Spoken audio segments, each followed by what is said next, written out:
Sir, ಈಗ BJP ಅವರು ಇವಾಗ ಎಚ್ಚರಾಗೈತೆ ಏನೋ ಗೊತ್ತಿಲ್ಲ. ಬರೀ ಜಾತಿ ಗಣತಿ ಅಂತ ನಾನು ಈಗ ನೀವು ಹೇಳಿದ್ದೆ ಕೇಳ್ತಾ ಇದ್ದು, ಜಾತಿ ಗಣತಿ ಮಾಡ್ತಾ ಇದ್ದೀವಿ ಅಂತ ಅಂದು.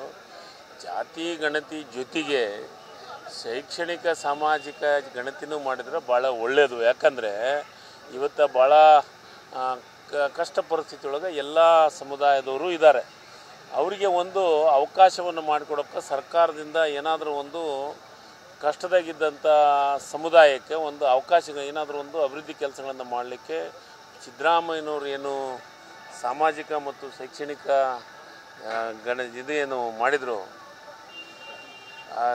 ಸರ್ವೆ ಮಾಡಿದರು, ಅದೇ ಮಾದರಿ ಮಾಡಿದರೆ ಎಲ್ಲ ಒಂದು ಕಡೆ ಒಂದು ಒಳ್ಳೆಯ ಸಂದೇಶ ಹೋಗುವಂಥದ್ದು ಆಗುತ್ತೆ. ಅಂಥ ಒಳ್ಳೆಯ ಬುದ್ಧಿ ಕಾಂಗ್ರೆಸ್ವ್ರಿಗಿದ್ದಂಥ ಒಳ್ಳೆಯ ಬುದ್ಧಿ ಈ BJP ಮಿತ್ರರಿಗೆ ಇಲ್ಲ ಅಂತ ನಾನು ಭಾವಿಸ್ತೀನಿ. ಅದೇನು ಮತ್ತೆ ಬೇರೆ ಜಾತಿ ಗಣತಿ ಮಾಡೋಕತ್ತೆ. ಅಭಿ, ಸೈಡ್ ತಗೊಳ್ಳೋದು ಬೆಟರ ಅಥವಾ ಅಪಾರ್ಟ್ಮೆಂಟ್ ತಗೊಳ್ಳೋದು ಬೆಟರ? ಚಿಂತೆ ಯಾಕೆ, ಒಬ್ಬ ರಿಯಲ್ ಎಸ್ಟೇಟ್ ಎಕ್ಸ್ಪರ್ಟ್ ಜೊತೆ ಮಾತಾಡು. ಹೌದಾ? ಹೇಗೆ? ಬಾಸ್ ವಾಲಾ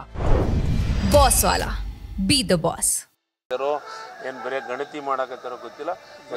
ಜನಗಣತಿ ನಾನು ಇದನ್ನು ಅದ್ರ ಜೊತೆಗೆ ಇದನ್ನು ಮಾಡಿದರೆ ಒಂದು ಒಳ್ಳೆ ಸಂದೇಶ ಕೊಟ್ಟಂಗೆ ಆಗತ್ತೆ ಅಂತ ನನ್ನ ಒಂದು ವೈಯಕ್ತಿಕ ಅಭಿಪ್ರಾಯ. ಸರ್, ಬಿಜೆಪಿಯವರಿಗೆ ಟೀಕೆ ಬಿಟ್ಟರೆ ಬದಲಿ ಏನಿದೆ? ಅವರಿಗೆ ಮಾಡುವ ಸಾಮರ್ಥ್ಯನೂ ಇಲ್ಲ. ಜನರಿಗೆ ಒಳ್ಳೆ ಕೆಲಸ ಮಾಡೋ ಸಾಮರ್ಥ್ಯನೂ ಇಲ್ಲ. ಟೀಕೆ ಮಾಡೋದು ಸಾಮರ್ಥ್ಯ ಅವ್ರಿಗಿದೆ. ಈಗ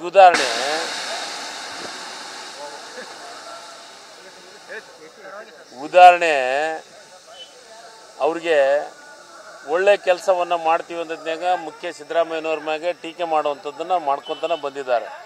ಇವತ್ತು ಮುಖ್ಯಮಂತ್ರಿಗಳು ಗ್ಯಾರಂಟಿ ಯೋಜನೆಗಳನ್ನು ಹಿಡ್ಕೊಂಡು ಏನೇನು ಒಳ್ಳೆ ಕೆಲಸಗಳನ್ನು ಮಾಡೋದು ಅದ್ರ ಬಗ್ಗೆ ಟೀಕೆ ಮಾಡ್ತಾಯಿದ್ದಾರೆ. ಅದರಿಂದ ಜನರಿಗೆ ಒಳ್ಳೆಯದಾಗಿದೆ, ಮಧ್ಯಮ ವರ್ಗಕ್ಕೆ ಒಳ್ಳೆಯದಾಗಿದೆ ಅನ್ನೋದನ್ನು ಅವ್ರ ಮನಸ್ಸಿನೊಳಗಾಗಲಿ ಹೃದಯದಾಗಲಿ ಇಲ್ಲ.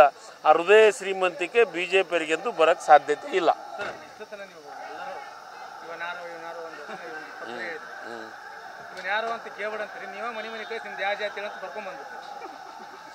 ಸರಿ, ಈಗ ಅದನ್ನ ಹೇಳಿದವ್ರು ಯಾರು? ನಾನು ಹೇಳಕತ್ತಿದ್ದು ಹೌದು. ಇವತ್ತ ಇನ್ನೂ ಕೆಳ ಜಾತಿಗಳಂತೂ ಕೆಳಗೆ ಇದ್ದಾರೆ, ಮೇಲಿದ್ದವ್ರು ಮೇಲೆ ಇದ್ದಾರೆ. ಅದನ್ನ ಬಗ್ಗೆ ಯಾಕೆ ಮಾತಾಡವಲ್ರು? ನಾನು ಹೇಳಕತ್ತಿದ್ದು ಅದನ್ನು ಮಾತಾಡ್ರಿ ಅಂತ. ಅದು ಸುದ್ದಾಗವರೆಗೂ ಇದನ್ನ ಕೇಳಲೇಬೇಕಾಗತ್ತಾ, ಇದನ್ನ ಹೇಳಲೇಬೇಕಾಗತ್ತಾ? ಅದಕ್ಕೆ ಕೇಂದ್ರದೊಳಗೆ ಆಳಂತವ್ರು ಇದ್ದಾರಲ್ಲ, ಅವರು ಇದ್ರ ಬಗ್ಗೆ ಚಿಂತನೆಗಳಾಗಲಿ.